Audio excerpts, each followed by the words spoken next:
যেহেতু তুমি আমাকে চাইলেই কাছে পাচ্ছ, সেহেতু তুমি আমার মর্ম বুঝতে পারছো। আমি যদি দূরে সরে যাই, আমি যদি তোমাকে অবহেলা শুরু করি, তখন তুমি আমার মর্ম বুঝতে পারবে। আমি তোমাকে ব্যথিত দেখতে পারবো না, তোমার চোখের কোণে অশ্রু দেখতে পারবো না। সেই জন্য আমি তোমাকে অবহেলাও করতে পারি না। তার ফলশ্রুতিতে আমি তোমাকে আমার মর্মও বোঝাতে পারছি না।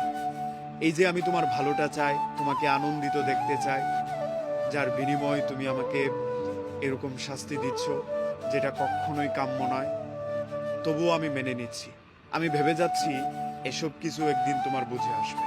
তোমার বুঝে আসবে একটা মেয়ে একাকী হয়ে যাওয়ার পর তার কতটা কষ্ট প্রতিনিয়ত মেনে নিতে হয়, কতটা সামাজিক অবহেলা তার উপর দিয়ে যায়, কতটা যন্ত্রণা তাকে কুরে কুরে খায়, মানুষহীনতার যন্ত্রণা তার বুকের ভেতরে কিভাবে প্রতিদিন কষ্টে একাকার করে তোলে।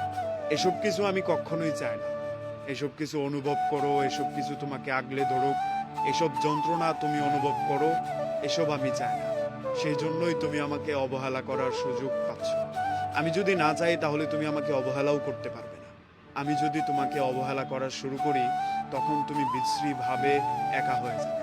তখন তোমার মনে হবে মানুষ ছাড়া পৃথিবীতে বেঁচে থাকা কতটা কঠিন, একজন আপন মানুষ না থাকার যন্ত্রণাটা কতটা তীব্র হতে পারে, একজন মানুষকে সবকিছু খুলে বলতে না পারলে ভেতরে কতটা কষ্ট চাপা পড়ে, কতটা বুকে ব্যথা নিয়ে মানুষহীনতায় বেঁচে থাকতে হয়।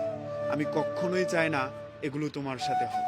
সেই জন্যই হয়তো তুমি আমাকে অবহেলা করার সুযোগ পাও, আমাকে কষ্ট দেওয়ার সুযোগ পাও, আমাকে প্রতিনিয়ত যন্ত্রণা দিয়ে তুমি শোনো।